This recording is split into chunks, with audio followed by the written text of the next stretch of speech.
నమస్కారం. Big debate ప్రత్యేక చర్చ కార్యక్రమానికి స్వాగతం. దేశవ్యాప్తంగా అత్యంత కాంట్రవర్షియల్గా ఉన్నటువంటి ఎస్ఐఆర్ తెలంగాణలో కూడా అమలుకి ప్రభుత్వాలు సన్నద్ధమవుతున్నాయి. ఎన్నికల సంఘం జూన్ 15 నుంచి పూర్తిస్థాయి ఎస్ఐఆర్ జరుగుతుందని చెప్తున్నారు. స్పెషల్ ఇంటెన్సివ్ రివిజన్ ఇప్పుడు ప్రస్తుతం జూన్ 15 వరకు ఒక ప్రీ ఎస్ఐఆర్ ఒక సర్వేలాగా చేస్తూ ఉన్నారు. బిఎల్ఓలు ఇళ్లకు వెళ్తూ ఉన్నారు. కీలకంగా ఇందులో మ్యాపింగ్ అని చెప్తూ ఉన్నారు. 2002 ఓటర్ జాబితాకి 2025 ఓటర్ జాబితాకి పోల్చి మ్యాపింగ్ చేస్తూ ఉన్నారు. దీనిలో అనేక ఇబ్బందుల్ని బిఎల్ఓలు ఇప్పటికీ ఎదుర్కొంటున్నారు. చాలామంది మాకు దీనికి సంబంధించిన సరైన ట్రైనింగ్ లేదు, మాకు ఇది అర్థం కావట్లేదని చెప్పినా కూడా మాకు డ్యూటీలు వేసారని విమర్శలు వస్తూ ఉన్నాయి. ఏం జరగబోతుంది? అనేక రాష్ట్రాల్లో దీని మీద వివాదాలు చెలరేగుతున్న నేపథ్యంలో తెలంగాణలో ఏం జరగబోతుంది దాని మీద ఇవాళ బిగ్ డిబేట్లో చెప్పడం. చర్చలో మనతో పాటు డాక్టర్ దూదిమెట్ల బాలరాజు గారు బీఆర్ఎస్ పార్టీ సీనియర్ నాయకులు ఉన్నారు. అలాగే విట్ల గారు భారతీయ జనతా పార్టీ సీనియర్ నాయకులు ఉన్నారు. రెహమాన్ గారు ప్రముఖ రాజకీయ సామాజిక విశ్లేషకులు, సీనియర్ జర్నలిస్ట్ ఉన్నారు. మరి కాసేపట్లో డాక్టర్ చరణ్ కౌశిక్ యాదవ్ గారు కాంగ్రెస్ పార్టీ నాయకులు కూడా మనతో జాయిన్ అవుతారు. ముందుగా రెహమాన్ గారు నమస్కారం. నమస్తే. నమస్తే రెహమాన్ గారు, మనం చూస్తా ఉన్నాం. సరే, రాజకీయాలు ఎలా ఉన్నా వెస్ట్ బెంగాల్ ఎగ్జాంపుల్ చూస్తే 27 లక్షల మంది ఓట్లు గాలిలో ఉన్నాయి. ఎన్నికలు అయిపోయినాయి. అక్కడ ఒక ప్రభుత్వ అధికారంలో ఉన్న వాళ్ళు మొత్తుకున్నా కూడా ఏం చేయలేని పని. ఆ ఓటర్లో ఒక ఓటర్ అయితే ఆయన కాంగ్రెస్ పార్టీ అభ్యర్థి, ఆయన సుప్రీంకోర్టుకి వెళ్తే నా ఓటు తీశారు మహాప్రభు, నేను ఇక్కడ భారత పౌరుడిని, ఇక్కడ ఓటర్ని అంటే సుప్రీంకోర్టు నామినేషన్లకి 2 గంటల టైం ఉందనగా ఈయన పేరు ఓటర్ లిస్టులో చేర్చండి అని చెప్పింది. ఆయన పేరు ఓటర్ లిస్టులో చేర్చారు, నామినేషన్ వేశాడు. బీజేపీ అభ్యర్థి మీద 8,000 ఓట్ల మెజార్టీతో గెలిచాడు. ఆ ఓటర్లందరూ విదేశస్తులని కోర్టు చెప్పట్లా, ఆ ఓటర్లందరూ దొంగ ఓటర్లని కోర్టు చెప్పట్లా, వాళ్ళు చనిపోయిన వాళ్ళు 2 చోట్ల ఓట్లు ఉన్నోళ్ళు కాదు. అయినా కోర్టు కూడా, సుప్రీంకోర్టు కూడా ఏం చేయలేకపోయింది. 27 లక్షల్లో ఎన్నికలకు ముందు 1,500 ఓట్లు మాత్రం క్లియర్ చేయగలిగారు. తెలంగాణలో ఇప్పుడు ఇదే కసరత్తు మొదలవుతూ ఉంది. కీలకంగా సరే, అసలు ముందు ఎవరన్నా ఓట్లు కావాలని తీసేస్తారన్నది పక్క పెడితే జెన్యున్గా కూడా వాళ్ళకి అర్థం కావట్లేదని విమర్శ. 2002 ఓటర్ లిస్టు వాళ్ళ ఫోన్లో యాప్లో ఉంటుందట. మనం వెళ్ళగానే మన వయసు 40 సంవత్సరాల లోపు అయితే మీ తండ్రి గారి ఓటు ఎక్కడుందో మనం చెప్పాలి. 2002లో వాళ్ళు సెర్చ్ చేస్తారు. మనం చెప్పే పేరు అక్కడ మ్యాచ్ కావాలి. నా పేరు కె శ్రీనివాసరావు, సపోజ్ అక్కడ కె శ్రీనివాస్ అని ఉందనుకోండి, మా అబ్బాయి కె శ్రీనివాసరావు అంటే మ్యాచ్ కాదు. లేదు, నా పేరు కటారి శ్రీనివాసరావు అని ఉంటే వాళ్ళు కె శ్రీనివాసరావు అంటే మ్యాచ్ కాదు. ఈ గందరగోళాలే. ఇప్పుడు 27 లక్షలు బెంగాల్లో మనం చూస్తే లాజికల్ డిస్క్రిపెన్సీస్ పేరుతో, ఎక్కడా ఎన్నికల సంఘం నియమావళిలో లేని ఒక కొత్త పదం పేరుతో 27 లక్షల ఓట్లు ఆగున్నాయి. ఏం చేద్దాం? మనం తెలంగాణలో అన్ని రాజకీయ పార్టీలు యాక్టివ్గానే ఉంటాయి, మనం గమనించుకుంటూ ఉంటాం. కానీ మన చేతుల్లో ఎంతవరకు ఉంది? ఈ ముందే కనీసం సరి చేసుకునే ప్రయత్నాలు ఎలా మనం ఐడెంటిఫై చేయాలి? శ్రీనివాస్ గారు, మీకు అట్లాగే ప్యానెల్లో ఉన్న మిత్రులందరికీ, హెచ్ఎంటీవీ ప్రేక్షకులకు అందరికీ గుడ్ ఈవినింగ్. నిజానికి ప్రజాస్వామ్యం ప్రమాదంలో పడిపోయింది అనేటువంటి అంశాన్ని మనం గమనించాలి. ఇక్కడ ఏమవుతుంది, అసలు ఏం జరుగుతుంది, ఎందుకు ఇలా జరుగుతుంది, గతంలో కూడా ఎస్ఐఆర్ ఇట్లానే జరిగిందా అనేటువంటి అంశాలను చాలా కొంచెం లోతుల్లో వెళ్ళి చూడాలి. బెంగాల్ పరిణామాలని కూడా మనం చూడాలి. ఎందుకంటే ఇది రాజకీయాలకు అతీతంగా, రాజకీయ పార్టీలకు అతీతంగా మాట్లాడుకోవాల్సినటువంటి అంశం ఇది. డెఫినెట్ గా ఇది మనం దీన్ని ఒక రాజకీయాలకు ముడిపెట్టి మాట్లాడేటువంటి అంశం కాదు ఇది. కాబట్టి డెఫినెట్ గా మనం దీన్ని ఆ కోణంలో చూడేటువంటి అంశం కాదు ఇది. మనము ముఖ్యంగా చూస్తే బెంగాల్లో 91 లక్షల మంది ఓటరు జాబితా నుంచి తొలగించారనేది అక్కడ ప్రధానంగా జరిగినటువంటి చర్చ. అందులో 63 లక్షల మంది న్యాయంగా ఉన్నటువంటి ఓట్లు, ఆ తర్వాత 27 లక్షలు మాత్రమే విచారణలో వచ్చినటువంటి ఓట్లు. ఇవి ప్రధానంగా ఏంటంటే ఇందులో ముస్లిం ఓట్లనే టార్గెట్ చేశారని, నందిగ్రామ్ నియోజకవర్గంలో 25% ఉన్నటువంటి ముస్లిం ఓట్లను 20% తగ్గించారని, అక్కడ 40% ఉన్నాయనేది చాలా పెద్ద ఎత్తున చర్చ జరిగింది. నేను ఇంకా కాదు రెహమాన్ గారు, నేను ఇంకా ఎవరి ఓట్లు తీసేస్తారు అన్నది సరే, ఒక రాజకీయ పార్టీ ఖర్చు ఉంటే కొంతమంది ఓట్లు తీసేస్తారు, సెకండరీ. అసలు ముందు ఇప్పుడు ఒక అపార్ట్మెంట్లో ఉంటారు వాళ్ళు. ఇప్పుడు మనకి హైదరాబాద్ డేటా ఏంటంటే అంటే చెప్పండి మనము శ్రీనివాస్ గారు ఎందుకు ఈ ప్రక్రియని మొదలు పెట్టారు, దీంట్లో ఎవరి ప్రయోజనాలు ఆశిస్తున్నారు, ఎగ్జాక్ట్లీ ఏం ప్రయోజనాలు ఆశిస్తున్నారు, ఎందుకు 2000 అంటే మనం అక్కడికి వెళ్దాం కటారి గారు. చెప్పండి. ఈ దేశంలో ముస్లింలను ద్వితీయ శ్రేణి పౌరులుగా చూడాలి. సావర్కర్ గోల్వార్కర్ సిద్ధాంతం ప్రకారం ప్రధానంగా రాజకీయ వాళ్ళు ఏమన్నా అడగనియండి, వాళ్ళు ఏమన్నా తిననియండి, ఇదంతా తర్వాత అంశం. ఎన్నికల ప్రక్రియలో వాళ్లకు ఓటు వేసే హక్కునే కట్ చేయాలి.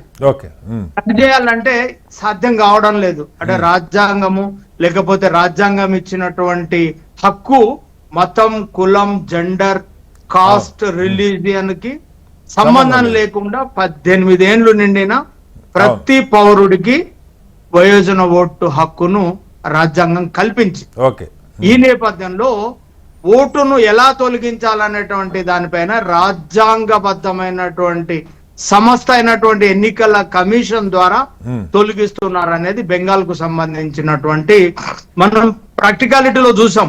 అంత పెద్ద ఎత్తున ఓట్లు మనం తొలగించినప్పుడు ఇందులో అత్యధికంగా మనము పాన్స్పిరి విషయం చూసాం కదండి. అక్కడ ఒకే కుటుంబంలో మొత్తం ఆ పూర్వీకులకు 5 తరాల నుంచి నివాసం ఉంటున్నటువంటి ఒక ఇంట్లో మొత్తం ఓట్లు తొలగించారు. అక్కడ ఆమె పేరు మసూదా బీబీ.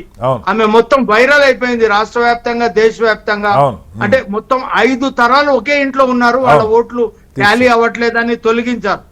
ఇది ఒక డిజైన్ లో ఓట్లు తొలగిస్తున్నారు. గతంలో ఎస్ఐఆర్ జరిగినప్పుడు మనము అంటే ఇప్పుడు మనకు అక్కడికి సంబంధించి బెంగాల్ కు సంబంధించింది అసలు కీలకమైన అంశం ఏంటంటే 2002లో ఎస్ఐఆర్ ఈ పద్ధతిలో జరగలేదు. 2002 ఎస్ఐఆర్ మాన్యువల్ ఏదంటే ఆ మాన్యువల్ చూపించట్లా. అదేమంటే 2002లో కూడా చేశారు కదా, మేము కొత్తగా పెట్టింది కాదు కదా అంటున్నారు. అది సమస్య. అక్కడికే వస్తున్నాను శ్రీనివాస్ గారు. 2002లో అధికారులు మన ఇంటికి రావడం, వాళ్ళు మీ పేరేంటి, మీకు ఎంత వయసు ఉంది అని చెప్పడానికి ఏదైనా ఒక ఆధారం, దాన్ని అంటే గవర్నమెంట్ కు సంబంధించిన డాక్యుమెంట్ ను టాలీ చేసుకొని ఏదైనా డ్రైవింగ్ లైసెన్స్ లేకపోతే మన 10th క్లాస్ సర్టిఫికేట్ ఏదో ఒకటి టాలీ చేసుకొని దాని ప్రకారంగా మనకు 18 ఏళ్ళు నిండితే ఓటు ఇవ్వడం. ఎవరైనా మనమే స్వచ్ఛందంగా చనిపోయారు లేకపోతే వీళ్ళు లేరు అంటే వాళ్ళ ఓటును తొలగించడం అనేది జరిగింది.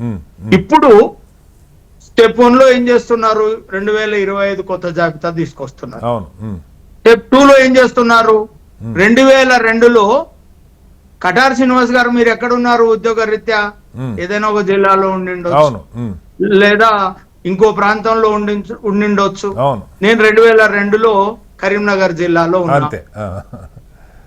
నాకు అక్కడ ఒక పేరు ఉండొచ్చు, సర్నేమ్ ఉండొచ్చు, షార్ట్ నేమ్ ఉండొచ్చు. కాబట్టి నేను కష్టపడి అక్కడ జిల్లాకి వెళ్ళి అది తీసుకొచ్చిన జనరల్ గా ఒక్కొక్క చోట మనల్ని ఒక్కొక్క పేరు అంటే ముద్దు పేరు,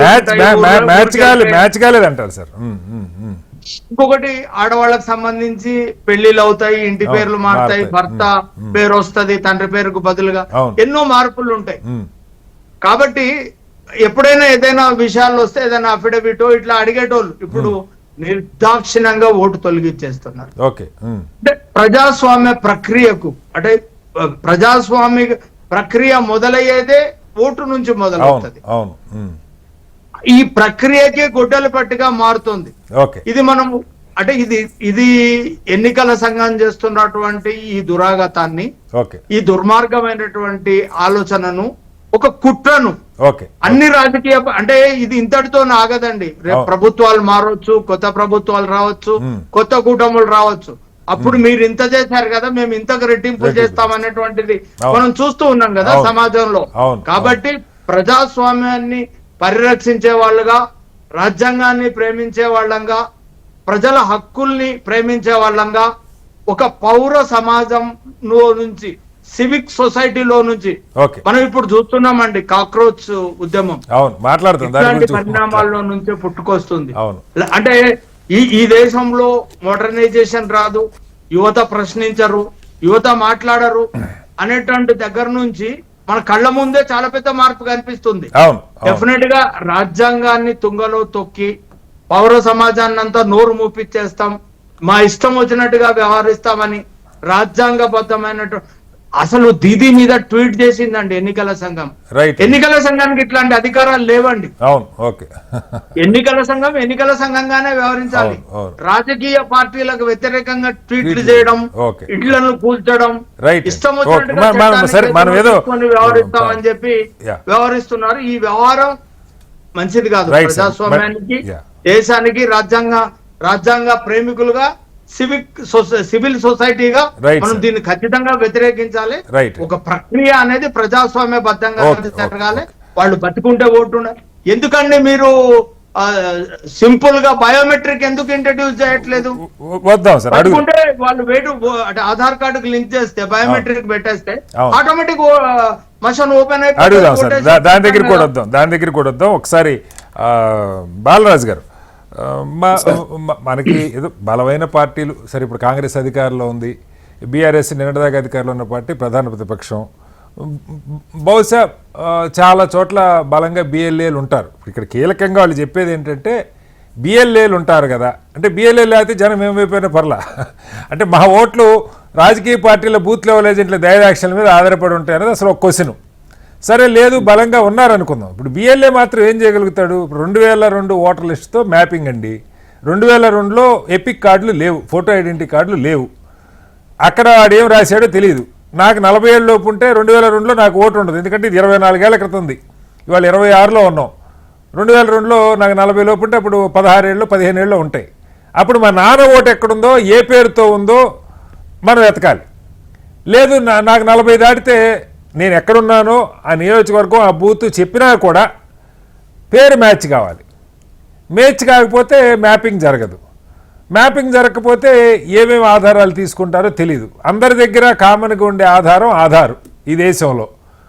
ఆధార్కి విచిత్రంగా ఎన్నికల సంఘం సుప్రీంకోర్టు ముట్టికాయలేసి చెప్పిన ఆధార్ని మీరు పరిగణించాల్సిందే అని నిన్న తెలంగాణలో రిలీజ్ చేసిన గైడ్లైన్స్లో కూడా ఆధార్ అని రాస్తూనే ఆధార్కి సంబంధించి కేంద్ర ఎన్నికల సంఘం ఇచ్చినటువంటి నియమాలు వర్తిస్తాయి. ఏంటో మరి ఏమి నియమాలు? ఆధార్ కార్డు ఉంటుంది, కార్డుకి నియమాలు ఏందో నాకు అర్థం కాల. ఏం జరగబోతుంది తెలంగాణలో? బిఎల్ఓలో పక్క మొత్తుకుంటా ఉన్నారు, మాకు అసలు ఈ యాప్ ఏంది, దేశంలోని ఓటర్ లిస్ట్ అంతా వాళ్ళ ట్యాబో ఎందులోనో పెడుతున్నారు. ఆ నియోజకవర్గం బూత్ నెంబర్ కొట్టి సెర్చ్ చేసి ఈ పేరు మ్యాచ్ కాకపోతే వాళ్ళు ఆ ఓట్లేదులే బాబు నువ్వు కాగితం తర్వాత అని వెళ్ళిపోతారా? ఏం జరుగుతుంది? మీరు ఏమన్నా అసలు కింద పార్టీలు స్టడీ చేస్తున్నాయా? ఏం చెప్తారు? ముందుగా కటారి గారు, మీకు హెచ్ఎంటీవీ ప్రేక్షకులకి, ప్యానెల్లో పెద్దలు భారతీయ జనతా పార్టీ ప్రతినిధి విఠలన్న గారికి, అదేవిధంగా జర్నలిస్ట్ రెహమాన్ అన్న గారికి, అదేవిధంగా శరణ్ కౌశిక్ యాదవ్ గారికి నమస్కారం. కాంగ్రెస్ పార్టీ ప్రతినిధి 2-3 అంశాలను స్పష్టంగా భారతదేశంలో భారతీయ జనతా పార్టీ అధికారంలోకి వచ్చిన తర్వాతకి జరుగుతున్నటువంటి రాజ్యాంగ ఉల్లంఘనలు ఏదైతుందో వాటిని చర్చించుకోవాల్సిన అవసరం ఉంది సార్. ఇలా డైరెక్ట్ గా ఓడగొట్టడం అనేది గతంలో ఎన్నికలలో ఉండేది. ఒక ప్రత్యర్థి ఉన్నట్టయితే నీ మీద పోటీ చేసిన వారు, పోటీ చేసే వ్యక్తి నీ మీద పోటీ చేయబడ్డవారు, ఇద్దరు మాత్రమే ఎలక్షన్ లో తలబడి ఓడగొట్టుకునేది. కానీ ఇప్పుడు అట్లా డైరెక్ట్ ఓటింగ్ ఓడగొట్టడం జరుగుతులేదు. ఇండైరెక్ట్ గా ఓడగొట్టే ప్రయత్నాలు చేస్తారు. ఎన్నికల సంఘంతో ఫైట్ ఇండైరెక్ట్ గా ఓడగొట్టే ప్రయత్నాలంటే ఎలక్షన్ కమిషన్ అడ్డంగా పెట్టుకొని ఎలక్షన్ కమిషన్ యొక్క విధులు నియమావళిని అందరూ కూడా తీసుకొచ్చేసి అవి సార్ ఇప్పుడు అన్ని ఎలక్షన్ సంబంధించినటువంటి నియమ నిబంధనలు అందరికి తెలవు సార్, ప్రతి ఓటర్కి తెలవాల్సిన అవసరం లేదు. ఆ నియమ నిబంధనలు అడ్డం పెట్టుకొని ఇలా ఎలక్షన్ లో ఓడగొట్టే ప్రయత్నం చేస్తా ఉన్నారు. ఒకవేళ గెలిచిన అభ్యర్థి ఒకవేళ దారిలోకి రాకపోతే నీకు ఇన్కమ్ ట్యాక్స్ ఆల్రెడీ రెడీగానే ఉంటది, ఆ ఈడీ ఎమ్మటే దాడి చేస్తుంది, ఐటీ దాడులు జరుగుతాయి. అదే విధంగా ఇవి రాజ్యాంగ సంబంధించినటువంటి సమస్యలన్నీ బయటకు వచ్చేస్తాయి సార్. అంటే ఇలా డైరెక్ట్ గా ఫైట్ చేసే బదులు ఇండైరెక్ట్ ఫైట్ ని ఈ కేంద్రంలో ఉన్నటువంటి ప్రభుత్వాలు ఎంచుకునే విధంగా తయారైనట్టుగా నేను భావిస్తా ఉన్నాను. అది ఏమంటే సార్, ఇలా 2002 వరకు ఓటర్ యొక్క సంబంధించినటువంటి సవరణ జరిగిందని చెప్పేసి మనం అంటా ఉన్నాం. సుమారు భారతదేశంలో 22 సార్లు ఓటర్ సవరణ జరిగినవి. మరి 22 సార్లు జరిగినప్పుడు ఇంత పెద్ద ఎత్తున చర్చ జరగలే వాస్తవానికి. అంటే 22 సార్లు ఈ భారతదేశంలో 1952 నుంచి 2002-2004 మధ్య కాలం వరకు 22 సార్లు ఓటర్ సవరణ జరిగితే ఇంత పెద్ద ఎత్తున ఎప్పుడు కూడా చర్చ జరగలేదు. జరగడానికి కారణం ఏంది? మరి 22 సార్లు ఓటర్ సవరణ భారతదేశంలో జరిగితే బెంగాల్లో కోటి ఓట్లు ఎట్లా ఉంటాయి డూప్లికేట్ ఓట్లు అనేది ఇప్పుడు ప్రశ్నార్థకం. అవును. ఇలా 92 లక్షల ఓట్లను ఒకేసారి పశ్చిమ బెంగాల్లో తీసేసిరంటే మరి 22 సార్లు జరిగిన ఓటర్ సవరణలో మరి ఓట్లు తొలగించలేదా అక్కడ? అవును. అసలు ఓటర్ సవరణ జరిగిందా జరగలేదా అనేది కూడా ఇలా ప్రశ్నార్థకంగా ఉన్నది. ఓకే. రెండవ అంశం, పశ్చిమ బెంగాల్ తో పాటుగా బీహార్ లో కూడా 65-70 లక్షలు తీశారు అక్కడ కూడా. సుమారు 56 లక్షల నుంచి 60 లక్షల ఓట్లు అక్కడ తొలగించిన పరిస్థితి కనపడతా ఉంది. మరి ఎందుకు ఈ విధంగా జరిగింది? మరి 22 సార్లు ఓటర్ సవరణలో ఎందుకు ఓటు తొలగించలేదు? అప్పుడు ఎందుకు ఓటర్ల మధ్యన గానీ, రాజకీయ పక్షాల మధ్య గానీ, ప్రతిపక్షాల మధ్య గానీ, విపక్షాల మధ్య గానీ ఎందుకు భేదాభిప్రాయాలు రాలేదు?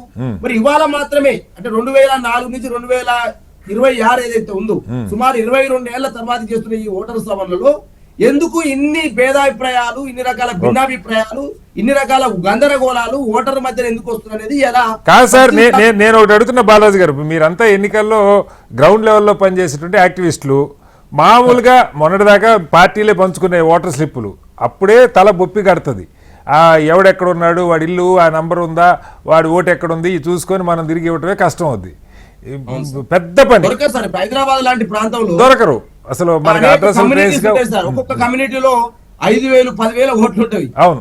ఆ ఎమ్మెల్యేకి తెలియదు ఆ కమ్యూనిటీ మన వాటిలో ఇది మన కాన్సెప్ట్ కాదని చెప్పేసి ఆ ఎమ్మెల్యేకి తెలియని పరిస్థితి. 2 సార్లు 3 సార్లు పోటీ చేసిన అభ్యర్థి ఇప్పుడు ఈ బిఎల్ఓలు ఇల్లు ఎత్తుకుంటే వెళ్ళినప్పుడు వాళ్ళు ఉంటారా? ఇప్పుడు అందరూ తెల్లారులేస్తే ఎవరు పనులకు వాళ్ళు వెళ్తారు, ఓటు ఉంది కదా అన్న భరోసాతో ఉంటారు. వీళ్ళు బిఎల్ఏలో ఇంటింటికి వస్తున్నారు, ఇవాళ మా కాలనీకి వస్తారు లేదా మా బస్తీకి వస్తారు అన్న సంగతి వాళ్ళకి చెప్పేవాడు ఉండాలా, వాళ్ళు పని మానుకొని ఉండాలా. ఉంటే కూడా 2002 నీ ఓటు ఎక్కడ ఉందో దానికి మ్యాచ్ కావాలా. ఇదంతా అయ్యే పనేనా? అసలు ఏంది ఈ తలనొప్పి నాకు అర్థం కాల. అంతేగా సార్, ఇప్పుడు 2012లో నేను అప్సిగూడలో ఉన్నా, రవీంద్రనగర్ కాలనీలో ఉన్నా. 2017లో నేను నా రాక్ టౌన్ కాలనీ ఎల్బీ నగర్కి వచ్చిన. 2002లో 2020, 30, 40 వరకు పోతే నేను జూబ్లీహిల్స్ పోతాను, పంజాబ్ పోతాను తెలియదు. ఇప్పుడు 2002లో మీకు ఓటు ఉండదు. 2002లో మీకు 40 ఏళ్ళు దాటి ఉండకపోతే మీ నాన్నగారి ఓటు 2002లో ఎక్కడుందో మీరు చెప్పగలగాల. చెప్తే మీ ఓటు ఇక్కడ ఇస్తారు, లేకపోతే లేదు. ఆ రోజు మా నాన్న పేరు ఎలక్షన్ లిస్ట్ లో ఉన్నదా, దూదిమెట్ల భిక్షమై ఉన్నదా, ఎపిక్ కార్డ్ నెంబర్ ఏందనేది నాకు తెలియదు. అసలు ఎపిక్ కార్డే లేదు సార్ అప్పుడు. 2002కి ఎపిక్ కార్డే లేదు. లేనప్పుడు మరి ఎట్లా దాన్ని మ్యాప్ చేయగలుగుతారు అనేది ఇప్పుడు బిఎల్ఓల సమస్య. ఎవరైతే బూత్ లెవెల్ ఏజెంట్స్ గా ఆఫీసర్స్ ఎవరైతే పోయారో ఆ బిఎల్ఓస్ వల్లే తలపట్టుకునే పరిస్థితి వచ్చింది. ఇదేంది మ్యాపింగ్ జోడు కావట్లేదు. కాబట్టి ఈ మ్యాపింగ్ కు వాళ్ళు ఉన్నటువంటి ఓటర్ నివాసానికి మ్యాప్ కాకపోవడం వల్ల వాళ్ళు చిక్కులు ఎదుర్కొని దీన్నే వాళ్ళే ఎదుర్కొన్న పరిస్థితి కనపడతా ఉంది. కాబట్టి దీన్నే ఫస్ట్ చేయాల్సింది ఏంటంటే అసలు ఓటర్ భారతదేశ రాజ్యాంగం ప్రకారం ప్రతి పౌరుడికి ఓటు హక్కు ఉన్నది సార్. ఆ ఓటు హక్కుని కల్పించాల్సిన బాధ్యత ప్రభుత్వాలది, ప్రజలకు రాజ్యాంగం ద్వారా వచ్చిన కల్పిత హక్కు. ఆ హక్కుని అలా నిర్ద్వందంగా ఇష్టం వచ్చినట్టు తీసేస్తామని చెప్పేసి అంటున్నారో అది తప్పు అంటున్నాము. ఒకవేళ సార్ కోటి ఓట్లు ఉంటాయా సార్? ఇప్పుడు 22 సార్లు సవరణ జరిగితే పశ్చిమ బెంగాల్లో కోటి డూప్లికేట్ ఓట్లు ఉంటాయా? అంతే కదా. బీహార్లో 52-60 లక్షల ఓట్లు డూప్లికేట్ ఓట్లు ఉంటాయా? కోసం చేస్తారు, ప్రయోజనాల కోసం చేస్తున్నారు, కోసం చేస్తున్నారు అనేది ఇలా ప్రజల్లో చర్చ జరుగుతా ఉంది. మళ్ళీ వస్తారు బాలరాజు గారు, మళ్ళీ వస్తారు. టార్గెట్ చేస్తా ఉన్నారా? ఒక వర్గాన్ని టార్గెట్ చేస్తా ఉన్నారా? ఆ టార్గెట్ లో భారతీయ జనతా పార్టీ గెలవడం కోసం టార్గెట్ చేస్తా. అసలు కులాన్ని వర్గాన్ని లేదా ఒక పార్టీని కూడా టార్గెట్ చేయొచ్చు కదా. కాంగ్రెస్ కి వేస్తారంటే టార్గెట్ చేయొచ్చు, లేదా బీజేపీ బీఆర్ఎస్ కి వేస్తారంటే టార్గెట్ చేయొచ్చు. ఎవరి చేతిలో పెత్తనం ఉంటే. కటారి గారు, ఓటు తొలగించిన తర్వాత నువ్వు స్వీకరించేది ఎవరు? కలెక్టర్ కి అప్లై చేసుకోవాలి, అంతే. ఆర్టీఓకి అప్లికేషన్ పెట్టుకోవాలి. అంటే నా ఓటు తొలగించారు నాయన అని ఆర్టీఓకు కలెక్టర్ కు నేను మనం అభ్యర్థి చేసుకోవాల్సి వస్తుంది. ఆయన పోతే నీ సంబంధించిన ఆధారం సమర్పించమంటాడు, లేకపోతే ఇంకో 13-14 ఇచ్చిర్రు. ఇంకోటి కూడా నేను మనం డిస్కస్ చేసుకున్నాం.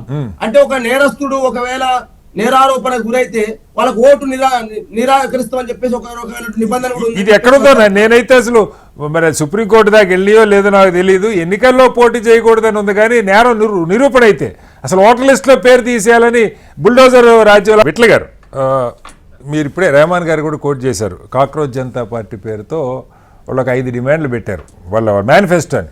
అది పార్టీనా కాదా, అది వ్యంగ్యంగా పెట్టి ఉండొచ్చు ఏదైనా, కానీ ఓటర్ లిస్టులో జెన్యూన్ ఓటు తీసేస్తే చీఫ్ ఎలక్షన్ కమిషన్ ఉపా చట్టం కింద జైలుకి పంపిస్తాం అని ఒక పాయింట్ పెట్టారు. రైటా రాంగా కోర్టులు ఏమవుతుంది? 2 కోట్ల మంది 100 ఏళ్ళు 50 ఏళ్ళు చరిత్ర ఉన్న కాంగ్రెస్ పార్టీ బీజేపీ పార్టీని మించి 2 కోట్ల మంది ఇన్స్టాల్ ఇప్పుడు దాన్ని ఫాలో అవుతూ ఉన్నారు. మీరు చూస్తూ ఉన్నారు. ఇక్కడ ఉద్దేశం ఏదైనా కానివ్వండి సార్. మాట్లాడొచ్చు సార్? విట్ల గారు వినపడుతుందా? విట్ల గారు, హలో, విట్ల గారు వినపడుతున్నా వాయిస్? సార్ విట్ల గారు నా వాయిస్ వినపడుతుందా? హలో హలో విట్ల గారు నా వాయిస్ వినపడుతుందా? ఇప్పుడు right now sir. Right sir. అదే మీరు చూస్తా ఉన్నారు అంటే 2002కి ఎపిక్ కార్డు లేవు. ఈ మ్యాపింగ్లో ఇప్పుడు మనం మాట్లాడుకున్న ఇబ్బందులన్నీ ఉన్నాయి. ఉద్దేశం పార్టీలు ఇప్పుడు బూత్ లెవెల్ ఏజెంట్లు యాక్టివ్గా ఉంటారంటే పోలింగ్ రోజు కూడా కాదు సార్. మామూలుగా 10 మంది చచ్చిపోయిన వాళ్ళు ఓట్లో లేదా అక్కడి నుంచి వెళ్ళిపోయిన ఓట్లో ఓటర్ లిస్టులో ఉంటాయనుకోండి, పెద్ద నష్టమే ఉండదు. పోలింగ్ రోజు ఆ బూత్లో ఏజెంట్ కూర్చుంటాడు, చచ్చిపోయినోడు ఎట్టాగు రాడు, 2 చోట్ల ఓటేసే అవకాశం ఉండదు. దొంగ ఓట్లు వేస్తే మీరంతా క్వశ్చన్ చేస్తారు. ఒక్కరోజు పని. ఇది నెల రోజులో 2 నెలల్లో జరిగితే 2 నెలలు పార్టీల బిఎల్ఏలు ఈ బూత్ లెవెల్ ఆఫీసులు వెనకాల తిరగలుగుతారా? అసలు ఈ మ్యాపింగ్ జరిగే పనేనా? ఓటర్ లిస్టులో అసలు ఒక లిస్ట్ ఉంటుంది, దానికి మళ్ళీ ఎడిషనల్ ఎన్క్లోజర్ 1, ఎనెక్ష్యూర్ 1, ఎనెక్ష్యూర్ 2 అని ఒక 4-5 దానికి యాడ్ చేసి ఉంటాయి. సప్లిమెంటరీ లిస్టులు ఉంటాయి. ఇవన్నీ మనకు తెలిసి మీరంతా ఫీల్డ్లో పనిచేసిన వాళ్ళు విట్ల గారు, ఏంటి దీని పరిస్థితి? సార్ మీకు అక్కడ ఉన్నటువంటి ఇద్దరు మిత్రులు రైమాన్ గారికి అండ్ బాలరాజ్ గారికి చరణ్ కౌశిక్ జాయిన్ కావాల్సి ఉంది అండ్ హెచ్ఎల్టీ వీక్షకులు సార్. ఇద్దరు ఈ మిత్రుల యొక్క నేను వాదన విన్నా, ఆవేదన విన్నా. డెఫినెట్ గా ఆవేదన అర్థం చేసుకోవాల్సినటువంటి పరిస్థితి, తప్పేం లేదు. అంటే డెఫినెట్ అపోహల్ని ఎక్స్పోజ్ చేయాల్సినటువంటి అవసరం ఉంది. ఓకే, కానీ ఎలక్షన్ కమిషన్ ఆఫ్ ఇండియా ఇది మొదటిసారి కాదు చేసేది. దాదాపు 20 సార్లు అనుకుంటా గతంలో స్వాతంత్రం వచ్చిన నుంచి ఎప్పుడు ఒకసారి అంటే దశాబ్దానికి ఒకసారి మధ్య మధ్యలో చాలా సందర్భంలో చేసిన సందర్భం 2002 నుంచి ఈ ఎస్ఐఆర్ స్పెషల్ ఇంటెన్సివ్ రివ్యూ అనేది జరగలేదు వివిధ కారణాలు, what ever the reasons. So ఈ 2 దశాబ్దాలు ఆల్మోస్ట్ 2 దశాబ్దాల కాలంలో కొన్ని లక్షలాది మంది చనిపోయి ఉంటారు, కోట్లాది మంది కూడా. ఒక మాట బాల విట్ల గారు, మామూలుగా ప్రతి ఎన్నికల ముందు చేర్పులు మార్పులు జరుగుతూ ఉంటాయి. బూత్ లెవెల్ ఓటర్ లిస్ట్ వస్తుంది, కమ్యూనిటీ హాల్లో పెడతారు, చనిపోయిన ఓట్లు తీసే, ఇది కంటిన్యూ జరుగుతూ ఉంటుంది. ఇంత పెద్ద ఎత్తున ఇంత గందరగోళంగా ఎప్పుడు జరగదు, కానీ 20 జరగదు. ప్రతి ఎలక్షన్ ముందు ఆల్మోస్ట్ ఎవ్రీ ఇయర్ జనవరి 1 కొత్త ఓటర్ లిస్ట్ రిలీజ్ చేస్తారు కదా సార్. నేను చెప్పబోయేది ఏంటంటే సార్, ఇప్పుడు ఇవన్నీ సమస్యలకు పరిష్కారం ఏందో Aadhaar card linkage. Aadhaar card linkage చేసి ఉంటే అసలు ఇవాళ ఇంత చర్చనే అవసరం లేదు. సమస్య ఎక్కడ వస్తుంటే సుప్రీంకోర్టు చాలా సందర్భంలో చాలా కేసులో ఆధార్ కార్డు అభ్యంతరం తెలుపుతా ఉంది లింకేజ్ చేయడానికి. అన్నిటికీ ఆధార్ కార్డు వాడుతున్నాం. డ్రైవింగ్ లైసెన్స్ కైనా ఆధార్ కార్డు కావాలి, బ్యాంక్ అకౌంట్ కైనా ఆధార్ కార్డు కావాలి. ఏ కారణం చేతనో ఈ మ్యాపింగ్ కోసం గానీ ఎలక్షన్ దీనికి సంబంధించి ఆధార్ కార్డు అనేది యాక్సెప్ట్ చేయలేదు కాబట్టి సమస్యలు వస్తా ఉన్నాయి. 2-3 పాయింట్లు మనం ఎక్స్పోజ్ చేసుకొని మాట్లాడతాం సార్. ఒకటి, దశాబ్దాల కాలంగా చనిపోయిన వ్యక్తులు కొన్ని సందర్భంలో అది రివ్యూ మీరు అన్నట్టు ఎవరి ఇయర్ చేస్తుంటారు, చనిపోయిన కొంతమంది తీసేసి పక్కకు పెట్టి చాలా మంది మనకు మైగ్రేషన్ అవుతా ఉంటాయి. నార్త్ నుంచి సౌత్ నుంచి దుబాయ్, చాలా రకాలుగా మైగ్రేషన్స్ అవుతా ఉంటాయి. ఈ మైగ్రేషన్ అనేది ఇట్స్ మన రైట్, ఫండమెంటల్ రైట్. ఒక పౌరుడు ఏ ప్రాంతంలో నివసించవచ్చు. ఇప్పుడు బెస్ట్ ఎగ్జాంపుల్ మన హైదరాబాద్ తీసుకుందాం సార్. ఆంధ్ర ప్రాంతం నుంచి హైదరాబాద్ లో చాలా సెటిలర్స్ అని కూడా కాదు, ఇక్కడ ఆల్మోస్ట్ వాళ్ళు ఎన్నో వాళ్ళ జన్మలో ఫోర్ ఫాదర్స్ వాళ్ళు ఇంకా నయం సార్. ఇక్కడ సెటిల్ బీహార్ నుంచి బెంగాల్ నుంచి వచ్చి పనులు చేసుకుని వెళ్ళే వాళ్ళు ఉంటారు సార్. ఇప్పుడు హైదరాబాద్ లో చాలా కొన్ని వేల అంటే దాదాపు 40-50 సంవత్సరాల నుంచి కూడా ఆంధ్ర ప్రాంతం నుంచి వచ్చినటువంటి వాళ్ళు ఇక్కడ పుట్టి పెరిగిన వాళ్ళు కూడా ఉంటారు. సో కొన్ని సందర్భంలో ఏమవుతుందంటే అక్కడ మూలాలు ఉంటాయి ఆంధ్ర ప్రాంతం, అక్కడ ల్యాండ్స్ ఉంటాయి లేదా ఫోర్ ఫాదర్స్ ఉంటారు, అక్కడ కూడా ఓటు ఉంటది. తెలంగాణలో ఓటు ఉంటుంది, ఆంధ్రలో ఓటు ఉంటుంది. 2 డిఫరెంట్ సందర్భంలో ఓటు ఇక్కడ ముందు తెలంగాణలో ఎక్కడైతే ఇక్కడ ఓటు వేసుకొని మళ్ళీ ఆంధ్రకు ఓటు వేసినటువంటి సందర్భాలు మనం చాలా సార్లు చూస్తాం. ఒక 10-15 లక్షల మంది అప్పుడు ఆంధ్రప్రదేశ్ లో ఓటింగ్ ఉంటే తెలంగాణలో చాలా హైదరాబాద్ ఖాళీ అయిన సందర్భాలు కూడా చూస్తాం సార్. ఇదే విషయంలో సుప్రీంకోర్టు ఒక విట్ల గారు, సుప్రీంకోర్టు ఇదే అంశం మీద చాలా సార్లు నాకు బాగా గుర్తు చెప్పింది ఏంటంటే, ఓటు 2 చోట్ల ఉండటం తప్పు కాదు, ఒకే ఎన్నికలో 2 చోట్ల ఓటు వేయకూడదని చెప్పింది. ఓటు వేయడం తప్పు, ఎగ్జాక్ట్లీ. అట్లా వేస్తున్నారు కదా సార్. ఇప్పుడు చాలా మంది తెలంగాణలో చెప్తారు. బాలరాజు గారు ఉప్పల్ కాన్స్టిట్యూన్సీలు ఉంటారు అనుకో, నేను ఎల్బీ నగర్ ఉంటాను.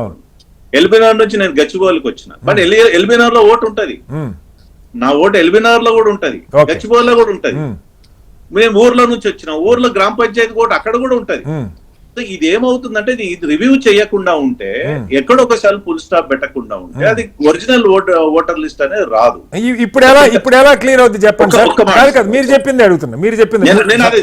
ఇప్పుడు విట్ల గారి ఓటు 3 చోట్ల ఉంది అనుకోండి సార్, ఎలా క్లియర్ చేస్తారు ఇప్పుడు చెప్పండి నాకు. డెఫినెట్ గా స్కిన్ చేసి ఇప్పుడు సాఫ్ట్వేర్ డెవలప్మెంట్ చాలా ఉంది సార్, అంతా ఇప్పుడు అంతా ఆన్లైనే. ఇప్పుడు ఏదో ఫిజికల్ కా పెట్టి ఆ ఊరికి పోయి వెతకాల్సిన అవసరం లేదు. సాఫ్ట్వేర్ గా ఒకసారి మ్యాపింగ్ చేయగలిగితే మొత్తం డూప్లికేట్ ఓట్ అంతా ఇంతవరకు జరగలేదు కాబట్టి ఆ డూప్లికేట్ ఓట్ అంతా బయటకు వస్తుంది. మనకు ఆప్షన్ ఇస్తారు, నీకు మీ ఊర్లో ఓటు ఉంది, ఇక్కడ ఓటు ఉంది, నీకు ఎక్కడ కావాలని ఆప్షన్ ఇస్తారు. బిఎల్ఓస్ ఆప్షన్స్ బట్టి మనం వెతుక్కోవాలా, ఎన్నుకోవాలి ఇక్కడ ఉంటాం. ఇప్పుడు నేను అదే అడుగుతున్నాను సార్, ఒక మాట సార్, కొంచెం లోతుకి వెళ్దాం. విట్ల గారు దయచేసి మళ్ళీ మిమ్మల్ని అడుగుతాను. ఇప్పుడు విట్ల గారి పేరు సొంత ఊర్లో ఇంటి పేరుతో ఉంటుంది, బీవెట్లో ఏదో, ఇంకో చోట ఇంటి పేరు పూర్తిగా ఉండి వెట్ల అని ఉంటుంది. ఇప్పుడు మీరు జూబ్లీ హిల్స్లో ఉన్నారనుకోండి, జూబ్లీ హిల్స్లో ఏదో ఇంకొక రకంగా వెట్ల అని ఉంటుంది. మీరు చూస్తే మీరు పలానా ఊర్లో నా ఓటు ఉందని చెప్తారనుకోండి, అక్కడ అది కనపడదు. ఇక్కడ మీరు ఒక ఆధార్ కార్డు, ఎందుకంటే మీ పేరు ఇప్పుడు వెట్లో, అక్కడేమో బీ వెట్లు అని ఉంది అనుకుందాం కాసేపు. సో అది ట్రేస్ కాదు. అది ట్రేస్ కాకపోతే ఇక్కడ మీ పేరుతో ఓటిస్తారు. ఇప్పుడు అదే సార్, ఇట్లా ఉండకూడదనే కదా ఒక వ్యక్తికి 3 పేర్లు ఎట్లుంటాయి, ఊర్లో ఒకటి, ఇక్కడ ఒకటి, ఇంకొక దగ్గర. ఎందుకని అది మ్యాపింగ్ చేయడం ద్వారా, ఫాదర్ పేరు చెప్పడం ద్వారా లేదా నేటివ్ ప్లేస్ చెప్పడం ద్వారా అది ఐడెంటిఫై చేసుకొని ఆ సాఫ్ట్వేర్ లో ఏదో ఒకటి డూప్లికేట్ ఓటు తీసేసి ఒరిజినల్ ఒక ఓటుకు రాజ్యాంగం ఇచ్చిన ఒక వ్యక్తికి ఒక ఓటు ఉండాలనేది రాజ్యాంగం ప్రక్రియ. అది జరగాల్సింది. ఇప్పుడు ఇక్కడ ప్రధానమైన సమస్య ఇంకోటి ఏంటంటే, మా మిత్రులు తప్పుగా అర్థం చేసుకోకూడదు, భారతదేశంలో చాలా ఈజీగా ఇతర ప్రాంతాల నుంచి, ఇతర దేశాల నుంచి వచ్చి ఇక్కడ సెటిల్ కావడానికి చాలా ఆస్కారం ఉంటుంది. ఎందుకుంటుంది సార్? ఎందుకుంటుంది విట్ల గారు? ఎందుకుంటుంది? Let me complete sir. Bangladesh ఉంది ఎగ్జాంపుల్. బంగ్లాదేశ్ నుంచి ఇన్ఫిల్ట్రేషన్ అనేది చాలా 2000 కిలోమీటర్ల బార్డర్ ఉంటుంది మనకి.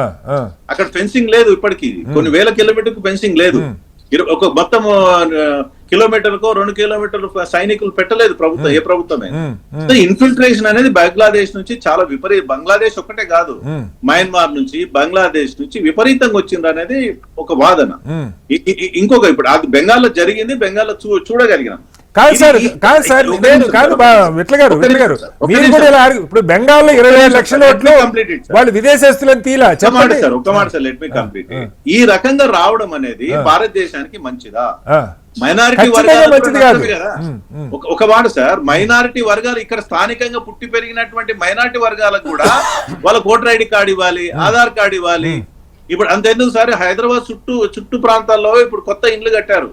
మెజారిటీ వాళ్లకు ఈ రకంగా వచ్చిన వ్యక్తులకి లోకల్ ఉన్నట్టు ముస్లిం ఇవ్వలే, ఒక మైనారిటీ వర్గానికి డబుల్ బెడ్రూమ్ అంటే ఇవ్వలేదు. కానీ ఈ రకంగా వచ్చిన వాళ్ళు ఆధార్ కార్డు తీసుకొని, ఓటర్ ఐడి కార్డు తీసుకొని, రేషన్ కార్డు తీసుకొని ఓట్ల కోసము వాళ్ళకి ఇల్లు ఇచ్చినటువంటి ఆధార్ కార్డు ఎక్కడి నుంచి గవర్నమెంట్ ఆఫ్ ఇండియా ఇస్తే సార్? ఆధార్ కార్డు ఎవరు సార్? ఇప్పుడు మనం యాడ్ చేసుకుంటే వస్తాయి కదా. మరి కేంద్ర ప్రభుత్వం ఇచ్చే కార్డు కాదు సార్, కేంద్ర ప్రభుత్వం ఇచ్చే కార్డునే మీరు ఎగతాళి చేస్తా ఉన్నారు. ఒక మాట సార్, భారతదేశానికి మనం యాజ్ ఇండియన్ సిటిజన్ గా భారతదేశానికి పౌరుడుగా పోతే నీకు వెంటనే గ్రీన్ కార్డు వస్తుందా, సిటిజన్షిప్ కార్డు వస్తుందా? ఇప్పుడు అయ్యేవారు కాదు విట్ల గారు, విట్ల గారు మీరు ఆ పేరు చెప్పి లక్షల ఓట్లు, బెంగాల్లో 27 లక్షల ఓట్లు, లేదు బీహార్లో మీరు తీసిన 56 లక్షల ఓట్లు, మీడియా 10 సంవత్సరాలు ఇది కొన్ని వేల సార్లు అడిగింది. ఒక్క ఓటు విట్ల గారు నా ప్రశ్నకు ఆన్సర్ చేయండి. ఎన్నికల సంఘం ఇదిగో పలానా వాడు విదేశస్తుడని తేల్చింది, ఒక్క ఓటు లేదు. నంబర్ 1. నంబర్ 2, అసలు ఎవడు విదేశస్తుడు కాదో తేల్చే అధికారం ఎన్నికల సంఘానికి లేదు, కేంద్ర హోంశాఖ తప్ప. ఇది వదిలేసి ఏం మాట్లాడుతున్నాం విట్ల గారు? ఒక మాట వినండి సార్. బంగ్లాదేశ్ మనం ఇండియా పాకిస్తాన్ 1971 లో బంగ్లాదేశీయులను లక్షలాది మంది శరణార్థులు మనమే ఆహ్వానించినాం. తెలంగాణలో కూడా ఉన్నాయి, కాగజ్నగర్లో కూడా బంగ్లాదేశ్ కాలనీ ఉంది. చాలా రాష్ట్రాల్లో వాళ్ళని మనం హక్కున చేర్చుకున్నాం. భారతదేశంలో విలీనమైన సందర్భాలు ఉన్నాయి. వాళ్ళకి ఇక్కడ పౌర హక్కు వచ్చింది, ఇక్కడ ఆల్మోస్ట్ అన్ని ఫెసిలిటీస్ వాళ్ళకి ఇస్తున్నారు.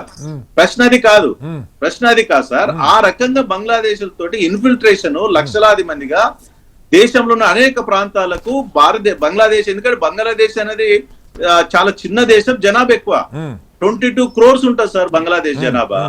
చిన్న దేశం, ఒక మనకు ఆంధ్రప్రదేశ్ అంత ఉంటుందో లేదో తెలియదు, దానికి 22 కోట్ల జనాభా ఉంటది. అక్కడ విపరీతంగా జనాభా ఉండడం ద్వారా అక్కడ ఉపాధి దొరకకపోవడం ద్వారా అనివార్యంగా ఇతర ప్రాంతాలకు, ఇతర దేశాలకు వచ్చే అవకాశం ఉంటది. అట్లాంటి వాళ్ళని మనం హక్కున చేర్చుకొని ఓటర్ ఐడి ఇద్దామా, ఆధార్ కార్డు ఇద్దామా, అన్ని మరి ఇక్కడ ఎంప్లాయ్మెంట్ ఇద్దామా, లేదా మీరే చెప్తున్నారు సార్.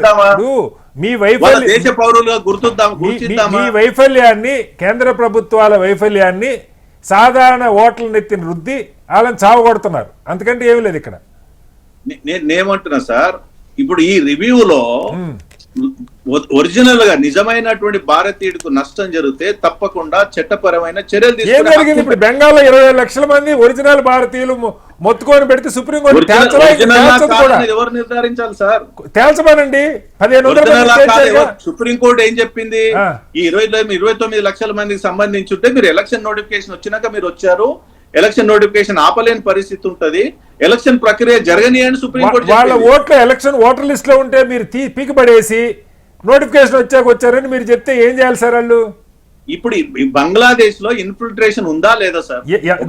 ఎవరు ఆపాలి? ఉందా లేదా? ఇప్పుడు ఎవరు ఆపాలి? బంగ్లాదేశ్ లో ఇన్ఫిల్ట్రేషన్, విదేశీయులు అక్కడ స్థిరపడ్డారా? ఎంతమంది వచ్చారు? ఏ ఊరికి వచ్చారు? దేశం అంతా పాకారా? అందుకే కదా రివ్యూ. Right, okay. మళ్ళీ వస్తాను విట్ల గారి దగ్గరికి. చరణ్ కౌశిక్ గారు ఇస్తాను ఒక్క నిమిషం. దేశంలోకి చొరబాటుదారులు వస్తున్నారంటే, దేశంలోకి విదేశస్తులు వస్తున్నారంటే దాన్ని సంస్కరించాల్సింది ఎవరు? అంతే కదా. దాన్ని ఆపాల్సింది ఎవరు? కేంద్ర ప్రభుత్వమే కదా. 2014 2014 విట్ల గారు వచ్చేవాళ్ళు ఆపరు. విట్ల గారు మిమ్మల్ని అడుగుతా, మీరు ఓటు తీసేయటం సంస్కరణ కాదు. విట్ల గారు, మీరు ఓటు తీసేస్తే సంస్కరణ జరిగినట్టు కాదు. వాళ్ళని తిరిగి దేశానికి పంపగలిగితే వస్తాను సార్, మళ్ళీ వస్తాను సార్. విదేశస్తులు రోహింగ్యాలు వస్తుంటే బాలరాజు గారు వస్తున్నాను. విట్ల గారు మళ్ళీ వస్తాను. చరణ్ కౌశిక్ గారు ఒక్క నిమిషం మీరు వినండి. ఇప్పుడు మన విట్ల గారు చెప్పింది మీరు అన్నారు. ఏ రాష్ట్రం అన్నా కానీ ఒకటే ఆర్గ్యుమెంట్, తండోపతండాలుగా విదేశాల నుంచి వచ్చి బంగ్లాదేశ్ నుంచో మేర్మంచో కోట్ల మంది దేశం అంతా పాకిపోయారు, వాళ్ళని ఏరుతాం.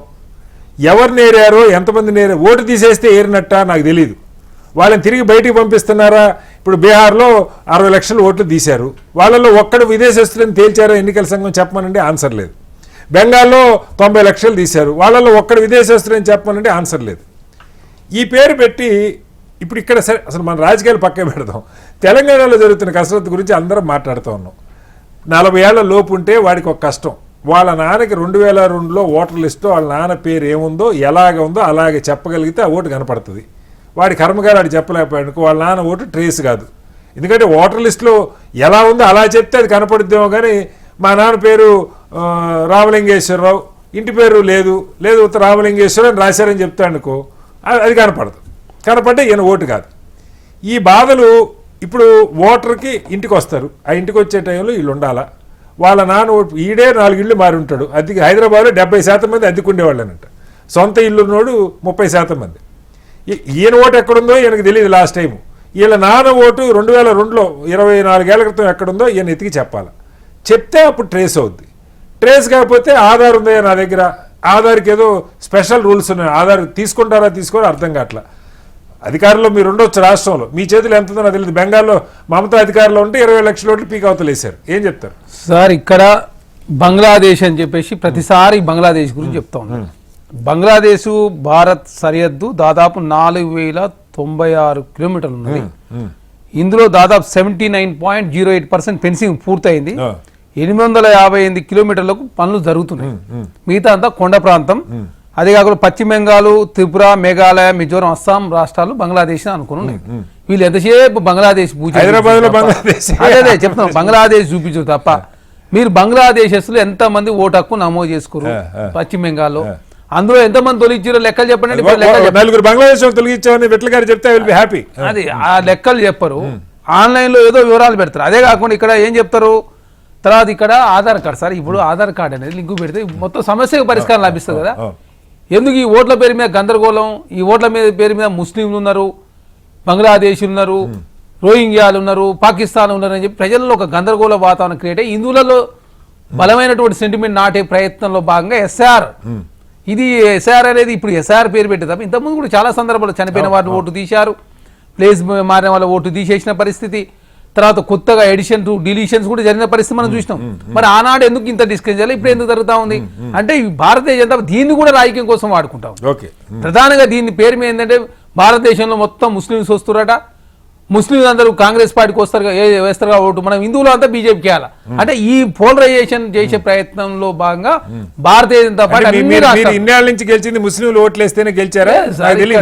హిందువులు ముస్లింలు కాదు, అంటే మెజారిటీగా ఉన్నటువంటి హిందువులను అవును, వాళ్ళు భావోద్వేగానికి రెచ్చగొట్టి ఆ భావోద్వేగంతో ఓట్లు వేపించుకునే ప్రయత్నం జరుగుతా ఉంది. ఇప్పుడు అదేగా మన ఈ బిందువులు ఏమన్నారు, ఏ సమస్యకైనా పరిష్కారం నరేంద్ర మోడీ అన్నారు. మరి ఏందా మరి ₹3.90 పెట్రోల్ పెరిగింది, మరి ఏంటంటే ఇప్పుడు సపోర్ట్ చేస్తలే. ఇప్పుడు ఏదో జంజీ తీసుకొచ్చి మళ్ళీ ఒకటి తీసుకొచ్చారు. ఇప్పుడు ఎందుకు ప్రతిపక్షాల ఓటు జీల్సల కోసం మళ్ళీ ఒకటి స్టార్ట్ చేశారు. ఇప్పుడు అంటే ప్రతిపక్షాల ఓటు జీల్సాలా భారతీయ జనతా పార్టీ అందులో ఉండాలి.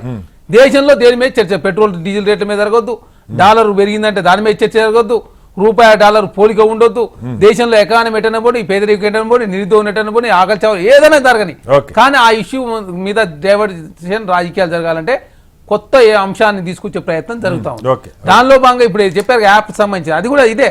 మీరు చూస్తారు మొన్న రాగా వచ్చాట, ఎప్పుడు భారతీయ జనతా పార్టీ పోయిండు, అవి చిన్న చిన్న అంశాలు లేవనైతే పెద్ద ఎత్తున ఫాలోయింగ్ వచ్చింది. మళ్ళీ ఎక్కడ తెలియనంటే మళ్ళీ భారతీయ జనతా పార్టీ తెలియదు. మీరు చూడండి, ఇది కూడా ఈ భారతీయ జనతా పార్టీ ఏంటంటే కాంగ్రెస్ పార్టీ దేశంలో ఆదరణ పెరుగుతూ ఉంది. దేశవ్యాప్తంగా కాంగ్రెస్ ఒంటరిగా పోటీ చేసే ప్రయత్నం జరుగుతూ ఉంది. దేశంలో భారతీయ జనతా పార్టీ వ్యతిరేకత పెరుగుతుంది కాబట్టి ప్రతిపక్షాల ఓటును చీల్చాలి, డైవర్ట్ జరగాలి. జంజీ గురించి మనం వద్దాం కానీ నా పాయింట్ ఏంటంటే ఇప్పుడు తెలంగాణలో మీరే అధికారులు ఉన్నారు, రాష్ట్రంలో బిఎల్ఓలు మొత్తం రాష్ట్ర వాళ్ళు బీజేపీ జాతీయ స్థాయిలో చెప్పేది అంటే ఆ రాష్ట్రంలో ఉద్యోగులు కదా చేస్తుంది, మేమేం చేసాం అంటారు. దీనికి వద్దాం సార్, మహాదేవ్పూర్ లో జరిగినటువంటి సంఘటన బెంగళూరు సెంట్రల్ సంబంధించి చెప్పినాం. ఒకే సిస్టమ్ మీద కూర్చొని 100,000 ఓట్లు తీసేస్తున్నారు. ఒకే ఉదయ్ కుమార్ అనే వ్యక్తి 7 రాష్ట్రాల్లో ఓటేషన్, సేమ్ పేరు సర్నేమ్ ఓటు ఉంది. అంటే మనం ఒకసారి ఢిల్లీలో చూసినాం, జరిగిన తర్వాత మరి అన్ని జరిగిన తర్వాత ఉత్తరప్రదేశ్ వాళ్ళు హర్యానా 7 లక్షల ఓట్లు వేసారు, అక్కడ గెలిచింది 1% తోటి భారతీయ జనతా పార్టీ. నేను చెప్పేది అన్ని ఇప్పుడు కాదు, ముందు మనం సరే ఆ లెవెల్కి వచ్చాక మనం అది మాట్లాడు. ఇప్పుడు మనకి బిఎల్ఓలు ఉన్నారు సార్, చిన్న చిన్న ఉద్యోగాలు చేసుకున్న ఆశా వర్కర్లో లేదా ఏఎన్ఎంలో వీళ్ళని బిఎల్ఓలు పెడతారు. ఇప్పుడు వీళ్ళకి ఈ 2002 ఓటర్ లిస్టు వాళ్ళ యాప్లోనో ఫోన్లోనో పెడుతున్నారు.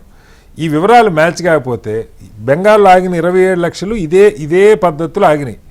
అది స్పష్టంగా కావాలని ఆపినా వాళ్ళు ఏం షాక్ ఏం చూపిస్తున్నారంటే మీ నాన్న పేరు అక్కడ పక్కన రావు లేదు, లేకపోతే అక్కడ రెడ్డి ఉంది ఇక్కడ రెడ్డి లేదు, ఇలాంటి మతలబులు పెట్టి 27 లక్షల ఓట్లు ఆపారు, మ్యాచ్ కావట్లేదు. ఇక్కడ మన బిఎల్ఓస్కి మనం సరైన ట్రైనింగ్ ఇచ్చుకున్నామా?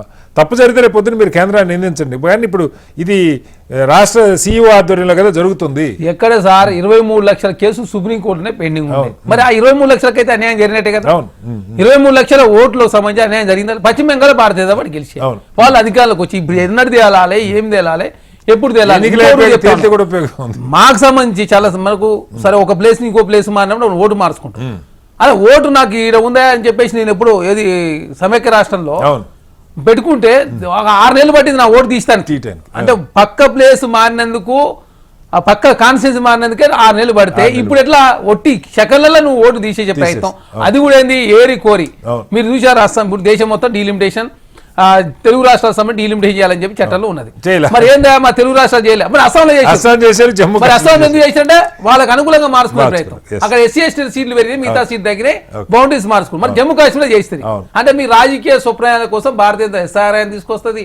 పుల్వామా, బాలాకోట్, రామ మందిరం, పాకిస్తాన్, జమ్మూ కాశ్మీర్, కేరళ స్టోరీ, కాశ్మీర్ స్టోరీ, ఇప్పుడు జంజీ అని చెప్పేసి ఇదొకటి, మనడు రాఘవ్ చంద్రది బీజేపీని క్రియేట్ చేసిందంటే అక్కడే వెళ్తారు ఎక్కడ మొత్తం అక్కడ. ఎందుకంటే ఇప్పుడు ఇష్యూ మళ్ళీ అడ్డుపోవాలి, కాంగ్రెస్ పార్టీ సైడ్ డిస్కషన్ జరుగుతుంది, మళ్ళీ అడ్డుపోవాలి. చూడండి ఎప్పుడు ఏదో ఒకటి తీసుకొచ్చి భారతీయ జనతా పార్టీ ఈ దేశంలో ప్రజలను ఏదో ఒక సైడ్ మళ్ళీ ప్రయత్నమే తప్ప అసలు విషయాలు పక్కన వాళ్ళు రైట్ చేస్తుందంటే ఇప్పుడు అధికారులు రైట్ వస్తారు. ఒకసారి రేమన్ గారు ఇది ఇప్పుడు అంటే మనం సరే అంతిమంగా భీకరంగా పోరాడిన మమతా బెనర్జీని ఏమి చేయలేకపోయింది. 27 లక్షల ఓట్లు గాలిలో ఉన్నాయి.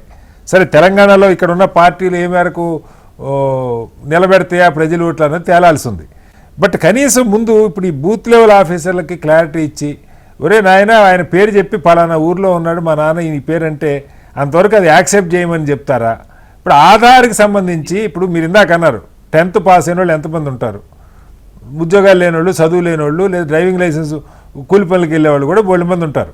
ఒకప్పుడు మామూలుగా నాకు తెలిసి చిన్నప్పుడు ఏం చెప్పేవాళ్ళు అంటే ఓటర్ లిస్టులో పేరంటే ఒక నార్మల్ రెసిడెంట్ మనం వెళ్ళినప్పుడు ఆ ఇంట్లో ఆయన ఉంటే ఆయన పేరు వివరాలు రాసుకొని ఓటర్ లిస్టులో చాలా గొప్పగా చెప్పుకునే ప్రభుత్వాలు, రోడ్డు పక్కన ప్లాట్ఫామ్ మీద ఉన్న వాళ్ళు కూడా ఓట్లు రాసాం, చెట్ల కింద ఉన్న వాళ్ళు కూడా వాళ్ళకు కూడా ఓటు హక్కు ఇచ్చామని యాడ్ చేయడం గొప్పగా చెప్పుకునేవాళ్ళు. ఇప్పుడు డిలీట్ చేయడం గొప్పగా చెప్తున్నారు, పాకిస్తాను, బంగ్లాదేశ్, మియన్మార్ పేరు చెప్పి.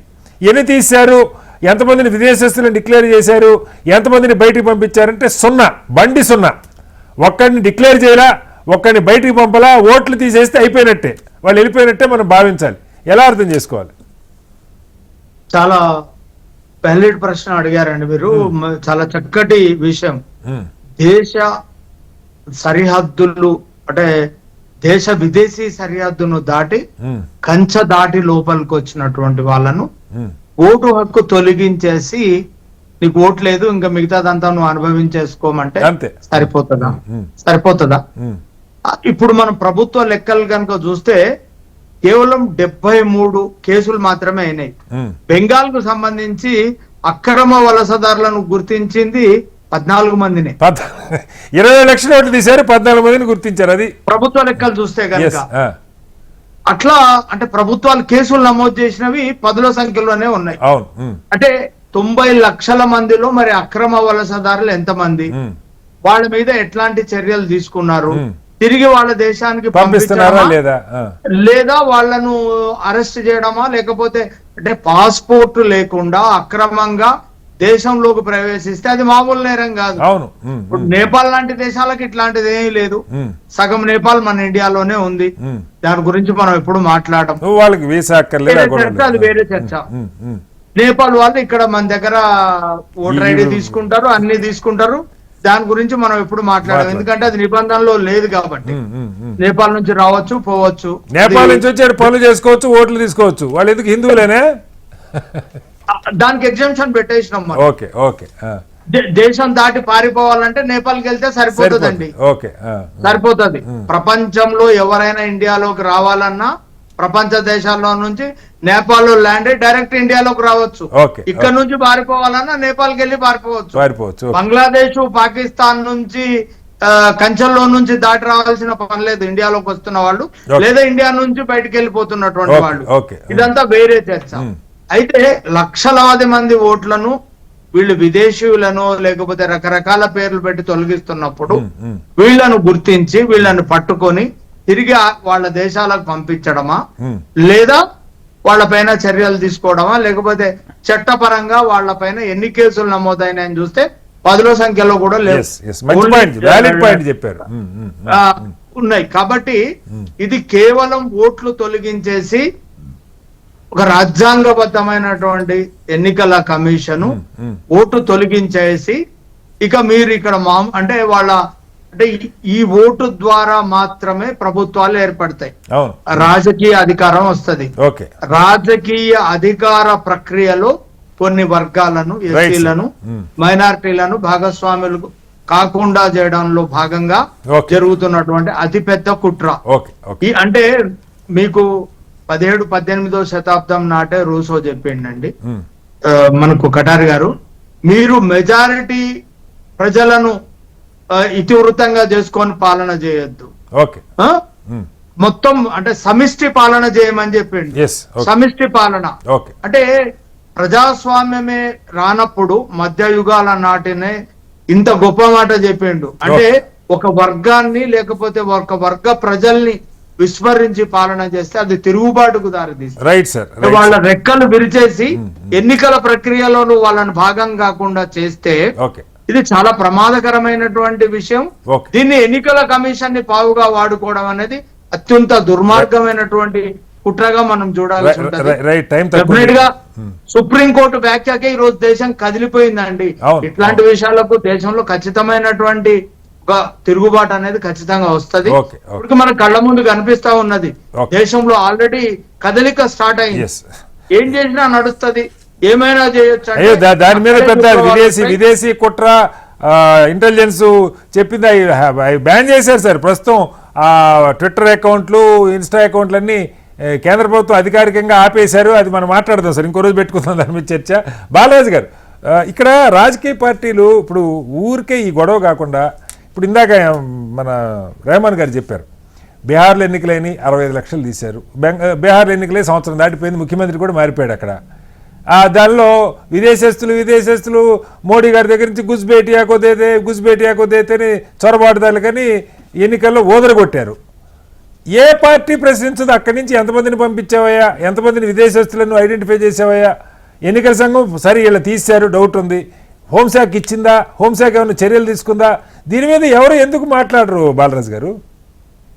అదే అర్థం కావట్లేదు సార్. ఇప్పుడు సార్ నివేదిక ఆధారంగా పశ్చిమ బెంగాల్, బీహార్ లో సంక్షేమ పథకాలు అమల్లో జరుగుతాయని చెప్పేసి సువేంద్ర అధికారి, సామ్రాట్ చౌదరి ప్రకటిస్తా ఉన్నారు సార్. అసలు ఓటింగ్ కి సంక్షేమ పథకాలకి సంబంధం ఏంటి సార్? ఎగ్జాక్ట్లీ. ఆ రాష్ట్రంలో నివసించే పౌరుడైతే ఆ పౌరునికి ఆ సంక్షేమ పథకాలు అందించాల్సిన బాధ్యత ఆ ప్రభుత్వాల మీద ఉంటుంది. ఒకవేళ ఆ పౌరుడు భారతదేశ పౌరుడు అయితే 18 ఏళ్ళు నిన్నట్టయితే ఓటింగ్ ఇచ్చేటువంటి అధికారాన్ని భారత రాజ్యాంగం ఇచ్చింది. సంక్షేమ పథకాలు ఇస్ డిఫరెంట్, ఓటు కల్పించడం అనేది డిఫరెంట్.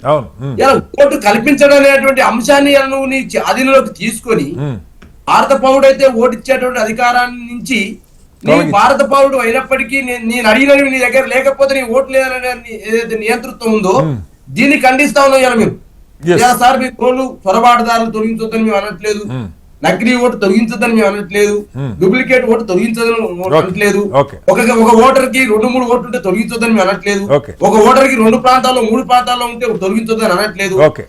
వీటిని ఆసరా చేసుకొని చొరబాటుదారులను ఆసరా చేసుకొని మయన్మార్ నుంచి వస్తున్నాను, బంగ్లాదేశ్ నుంచి వస్తున్నాను, రోహింగ్యాల పేరుతో వస్తున్నాను, వాళ్ళని ఆసరా చేసుకొని భారతదేశంలో ఉన్నటువంటి భారత రాజ్యాంగం కల్పించినటువంటి హక్కు ప్రకారం కల్పించాల్సిన ఓటు హక్కుని మీరు తీసేస్తున్నటువంటి ఏదైతే దాన్ని మీ భారత రాష్ట్రపతిగా దాన్ని ఖండిస్తా ఉన్నాం సార్. 2 అంశాలు సార్. ఈ దేశంలో chief election commission of India, state election commission of Telangana, ఈ 2 కూడా వీటి పైన ఎవరನ್ನು అనేక సందర్భాలు ఎవరిని ఇవ్వాల్సిన అవసరం ఉంది, అధికారులకు వాళ్ళకు క్లాసులు ఇవ్వాల్సిన అవసరం ఉంది, అవగాహన కల్పించాల్సిన అవసరం ఉంది. ఇంకో అంశం నేను స్పష్టంగా చెప్తున్నాను హెచ్ఎండి ద్వారా, ఈ దేశ చరిత్రలో ఒక చీఫ్ ఎలక్షన్ కమిషనర్ మీద అభిశంసన తీర్మానం పార్లమెంట్ లో పెట్టినటువంటి అంశం మొదటిసారి జరిగింది జ్ఞానేష్ కుమార్. గతంలో ఏ చీఫ్ ఎలక్షన్ కమిషన్ మీద సార్ శేషన్ ఉన్నప్పుడు చాలా గొప్పగా కీర్తించబడ్డారు వారు. ఎందుకు శేషన్ గారు కీర్తించబడ్డారు? వాళ్ళు హెచ్ఎంటీలో శేషన్ గారు చెప్పగలుగుతున్నాం వాళ్ళు తీసుకొచ్చిన సంస్కరణలు. మరి ఇదే జ్ఞానేశ్వర్ కుమార్ మీద ఎందుకు ఇలా ఆరోపణలు వస్తా ఉన్నాయి? ఎందుకు పెట్టే స్థితికి వచ్చింది సార్? ఒకటే 2 అంశాలు స్పష్టంగా చెప్తా ఉన్నాను. వాషింగ్ పౌడర్ నిర్మా నా మాట ఏంటేమో ఓకే, నా మాట వినకపోతే డెఫినెట్ గా సామదాన భేద జనతా పార్టీ కేంద్ర పార్టీలో ఏమన్నా చేసుకోండి, ఓటర్లు ఎందుకు ఇబ్బంది పెడుతున్నది? వస్తాను సార్. విట్ల గారు, బాలరాజు గారు, ఎస్ విట్ల గారు మిమ్మల్ని అడుగుతున్నా. విట్ల గారు, స్ట్రైట్ గా మీరు ఇవాళ ఈ డిబేట్ లో సమాధానం చెప్పలేకపోయినా నెక్స్ట్ డిబేట్ కి మీరు సమాధానం నా ప్రశ్న అడుగుతున్నా సార్. ప్రశ్న అడగండి. బీహార్లో కానీ బెంగాల్లో కానీ మీరు కొన్ని లక్షల ఓట్లు విదేశస్తుల పేరుతో తీసేశారు. నెక్స్ట్ డిబేట్కి నేను ఇవాళ కూడా ఆన్సర్ అడగట్లేదు సార్. నెక్స్ట్ డిబేట్కి మళ్ళీ విట్ల గారు నా డిబేట్లోకి వచ్చేటప్పటికి అయ్యేదిగో బీహార్లో తీసేసినట్లు ఇంతమంది విదేశస్తులు, ఎన్నికల సంఘం నుంచి కేంద్ర హోంశాఖ సమాచారం వెళ్ళింది, 1000 మందిని విదేశస్తులని గుర్తించాం, వాళ్ళని అరెస్ట్ చేసాం లేదా ఆ దేశానికి పంపించాం అని మీరు చెప్పగలిగే పరిస్థితి ఉందా? డేటా మీ దగ్గర ఉందా విట్ల గారు? ఒక్క పాయింట్ సార్, మంచి ప్రశ్న మీరు లేవనెత్తారు. ఎలక్షన్ కమిషన్ ఆఫ్ ఇండియా అనేది తన అథెంటిసిటీని బట్టి బిఎల్ఓస్ లేదా బిఎల్ఓస్ కింద ఉన్నటువంటి బూత్ లెవెల్ ఏజెంట్స్, అన్ని పార్టీల బూత్ లెవెల్ ఏజెంట్స్ ఒక కాన్స్టిట్యూషనల్ ప్రక్రియ వాళ్ళని కొనసాగిస్తపడతారు. వాళ్ళ డ్యూటీ విధేంత వరకు ఓటర్ ఐడిలో తప్పుడు సమాచారం ఇచ్చినా లేదా అనుమానాలు వచ్చినా ఆయన ఐడెంటిటీ నిరూపించకపోతే ఓటర్ నుంచి లిస్ట్ తీసేస్తారు. అది ఎలక్షన్ కమిషన్ ఆఫ్ ఇండియా చేస్తున్నటువంటి ప్రక్రియ. రెండోది, ఈ దేశానికి సంబంధించిన సిటిజనా కాదన్నది డెఫినెట్ గా గవర్నమెంట్ ఆఫ్ ఇండియా, మనం చాలా సందర్భాల్లో ఎన్ఆర్సీని వ్యతిరేకించినాం ఈ దేశంలో. అది కాదు సార్, మీరే కదా సార్ విదేశాల నుంచి వస్తున్నారు, ఓట్లు తీసేస్తే విదేశస్తులనే తీసేస్తున్నారు. ఒక్క నిమిషం sir. Voter election commission of India duty responsibility వేరు, సిటిజన్ ఆఫ్ ఇండియా కాదనేది డిసైడ్ చేయాల్సింది ఇంకో ప్రక్రియ, ఇంకో డిపార్ట్మెంట్. కనీసం మీరు ఒక పని చేయండి సార్, మీరు ఒక పని చేయండి. మిమ్మల్ని నేను రిక్వెస్ట్ చేస్తున్నా అయ్యా, ఎన్నికల సంఘం తీసేసినట్లు మాకు వీళ్ళు విదేశస్తులని అనుమానం ఉంది అని కేంద్ర హోంశాఖ ఇవ్వండి. ఎప్పుడు చెప్తారు సార్? అది ఎప్పుడు చెప్తారు? కటారి గారు ఎప్పుడు చెప్తుంది? కేంద్ర ప్రభుత్వం ఎప్పుడు చెప్తుంది అంటే ఎన్ఆర్సీ అమలు అవుతే నేషనల్ రిజిస్టర్ ఆఫ్ సిటిజన్షిప్ ఆ ప్రక్రియను కొనసాగించబడితే ఎవరు సిటిజన్ కాదనేది అదొక డిఫరెంట్ అది లేకుండానే సిటిజన్ ఓట్లు తీసేస్తారు. ఒక మాట రెండు డిఫరెంట్ సబ్జెక్టులు డిఫరెంట్ డిపార్ట్మెంట్ ప్రక్రియ. Election commission of India SIR గురించి మనం మాట్లాడాలి. ఒక మాట మళ్ళీ చెప్తాను సార్. ఎస్ఐఆర్ అనేది స్టేట్ కి చీఫ్ ఎలక్షన్ కమిషనర్ అని ఉంటాడు, స్టేట్ ఎలక్షన్ కమిషన్. ఆయన కింద రిటర్నింగ్ ఆఫీసర్ డిస్ట్రిక్ట్ కలెక్టర్స్ ఉంటారు. డిస్ట్రిక్ట్ కలెక్టర్ కి అడిషనల్ కలెక్టర్స్ ఉంటారు, ఆర్డీఓస్ ఉంటారు, తహసీల్దార్స్ ఉంటారు, కిందికి వచ్చేసరికి బూత్ లెవెల్ ఆఫీసర్స్ ఉంటారు. వీళ్ళంతా ఏ ప్రభుత్వానికి సంబంధించిన వాళ్ళు? ఏ ప్రభుత్వం ఉంటే ఆ ప్రభుత్వం. బెంగాల్ చెప్పండి మరి. జరిగింది మరి బెంగాల్ 20 లక్షలు ఎన్ని 30 లక్షల మందిని ఎవరు తీసేశారు సార్? ఎవరు తీసేశారు? కాదు సార్, మమతా బెనర్జీ పోటీ చేసిన నియోజకవర్గం ఉన్నటువంటి మమతా బెనర్జీ పోటీ చేసిన భవానీపూర్ లో ఆమె 15,000 ఓట్లతో ఓడిపోతే 51,000 ఓట్లు పోయినాయి. అక్కడ మమతా బెనర్జీ తీసేసుకుందా? కటారి గారు నన్ను చెప్పనియట్లేదు. చెప్పండి. మమతా బెనర్జీ గారి ప్రభుత్వం ఉంది ఎస్ఐఆర్ జరిగినప్పుడు. ఆమె కింద కలెక్టర్స్, ఆర్డీఓస్, తహసీల్దార్స్, బిఎల్ఓస్ వాళ్ళందరూ కూడా అప్పటి ప్రభుత్వ ఉద్యోగులే. ఇప్పుడు ఇక స్టేట్ గవర్నమెంట్ లో కూడా జరుగుతుంది. ఈ ప్రభుత్వ ఉద్యోగులే, కాంగ్రెస్ ప్రభుత్వ ఉద్యోగులే. నేనేమన్నంటే ప్రక్రియ ఎట్లా కొనసాగించబడితే బిఎల్ఓస్ ఉంటారు, ఇట్స్ గవర్నమెంట్ ఎంప్లాయ్. ఆయన కింద బీజేపీకి బూత్ లెవెల్ ఏజెంట్ బీజేపీ ఉంటది, కాంగ్రెస్ ఉంటది, బీఆర్ఎస్ ఉంటది, కమ్యూనిస్ట్ ఉంటారు, ఎంఐఎం ఉంటారు. ఒక బూత్ లో ఎలక్షన్ ఓట్లు తొలగించబడితే బూత్ లెవెల్ ఏజెంట్ అబ్జెక్షన్ చేస్తే ఏమవుతుంది sir? BJP booth level agent objection చేస్తే ఏమవుతుంది? ఇప్పుడు బూత్ లెవెల్ ఏజెంట్ అబ్జెక్షన్ చేస్తే ఉండదు. వినండి sir, booth level agent objection చేస్తే ఓటు పెట్టాలి. Booth level officer is not a supreme authority. ఆయన ఎలక్షన్ కమిషన్ కాదు. ఆ స్థానికంగా లోకల్ ఉన్నట్టు గవర్నమెంట్ ఎంప్లాయీ మాత్రమే. తప్పు చేస్తే ఆయన సస్పెండ్ అవుతారు. అదే అడుగుతున్నాను సార్. ఇప్పుడు దొంగ ఓట్లను తీసేస్తే నిజమైన విఠల్ గారు మీరు ఇందాక చెప్పారు, మీరు మమతా బెనర్జీ మీద సంవత్సరాల నుంచి చేసిన విమర్శ ఇదే. మొత్తం యంత్రాంగానంతా ఆమె గుప్పిట్లో పెట్టుకుని విమర్శ చేశారు. ఎన్నికల ముందు చాలా మందిని మార్చారు. ఆమె గుప్పిట్లో పెట్టుకుంటే ఆమె నియోజకవర్గంలో ఆమెకు పడే ఓట్లు 51,000 ఆమె తీసేసుకుంటుందా? సమాధానం చెప్పండి. మరి అక్కడ ఇన్ఫిల్ట్రేషన్ ఉండొచ్చు, అది బంగ్లాదేశ్ నుంచి వచ్చిన ఓట్లు కావచ్చు. Right, okay. టైం తక్కువ ఉంది జగన్ గారు. ఫైనల్గా ఇప్పుడు మనకి కనీసం మీ చేతిలో ఎంతవరకు ఉందో నాకు తెలియదు. రాష్ట్ర ప్రభుత్వం చేతిలో ఉంటే బెంగాల్లో అన్ని ఓట్లు పోవు, మమతా బెనర్జీ రోడ్డు మీదకి వచ్చి గొడవ చేయదు. జెన్యూన్ ఓట్లు అయితే, నేను జెన్యూన్ ఓట్లు కాదు తీసేమని అందరం చెప్తాను మనం అంతా. దీన్ని కనీసం రాష్ట్ర ప్రభుత్వం ఒక ప్రాపర్గా మానిటర్ చేసుకుంటుందా? బిఎల్ఓలకి సరైన ట్రైనింగ్ ఇచ్చి ఎక్కడ తప్పు జరగకుండా 1-2 సార్లు, ఎందుకంటే బిఎల్ఓలు మా వల్ల కావట్లేదు అని చెప్తున్నారని అంటా ఉన్నారు. ఏం చెప్తారు సార్? ఇక్కడ బిఎల్ఓలు ట్రైనింగ్ ఇచ్చిన తర్వాత పూర్తి స్థాయి ఫైనల్ లిస్ట్ ప్రకటించేది ఎవరు? అంతే కదా, కేంద్ర ప్రభుత్వం. అది వచ్చింది సమస్య అంతా. ఇక్కడ వాళ్ళు కంప్యూటర్ మీద కూర్చొని వాళ్ళు ఫైండ్ అవుట్ చేసిన కొట్టేస్తే ఏం చేస్తాం సార్? చెన్నంనేని రమేష్ గారు ఎన్ని సంవత్సరాలు పడి విదేశీ పౌరసత్వం ఉన్న వాళ్ళు భారతదేశం ఓటు హక్కు ఉండొద్దు, ఓటు హక్కుతో పాటు పోటీ చేస్తే ఎన్ని సంవత్సరాలు పట్టింది? అది భారత ప్రభుత్వం ఒప్పుకొని ఆ ప్రభుత్వం ఒప్పుకొని ఆయన చేయంటే 3 ఎలక్షన్లు పట్టింది. ఇప్పుడు ఇది కూడా అదే పరిస్థితి. ఇప్పుడు 23 లక్షల ఓట్లకు సంబంధించి కేసులు సుప్రీంకోర్టులు ఉన్నాయి. భారతదేశంలో భారతదేశంలో ఉన్న వాళ్ళు విదేశాల్లో స్థిరపడి భారతదేశంలో ఓటు హక్కున్న వాళ్ళు 1,15,000 మంది అని చెప్పి గుర్తించి అలా 50,000 మంది తొలగించారు. మరి విదేశస్తులకు సంబంధించి తొలగించారు కదా, మన దేశంలో ఉన్న వాళ్ళు వేరే దేశంలోని. మరి విదేశస్తుల వాళ్ళు భారతదేశంలో ఎంత మంది? జమ్మూ కాశ్మీర్ చెప్పండి, బంగ్లాదేశ్. వెట్లగారిపల్లి తమాషాగా సమాధానం చెప్పారు. ఓట్లో తీసేయడానికేమో విదేశస్తులను ఓటు తీసేస్తాం, కానీ విదేశస్తులని బయటకు పంపాలంటే ఇది పనికిరాదు. మళ్ళీ ఎన్ఆర్సీ జరగాలంటారు. సార్ డిస్కషన్ మీరు చెప్పిందే నేను చెప్తున్నాను. వెట్ల గారు మీరు చెప్పింది అదే, అది ఎప్పుడు జరుగుతా మనకు తెలియదు. ముందు వెళ్ళి ఓట్లు అయితే పోతాయి. ఆ పేరుతో భారతదేశం చుట్టూ చాలా దేశాలు ఉన్నాయి. వస్తే బంగ్లాదేశ్, పాకిస్తానే. అరే భూటాన్ రాదు, చైనా రాదు, ఏది రాకుండా చైనా బార్డర్ సమయం మనం చూడండి ఎంత పెద్ద బార్డర్ సార్ చైనాది. మరి అక్కడ ఫెన్సింగ్ లేదు. ఇప్పుడు బంగ్లాదేశ్ ఫెన్సింగ్ ఉంది, చైనాకు లేదు. మరి చైనా ఎందుకు ఏం విషయం రాదు? అది సెంటిమెంట్ రాదు.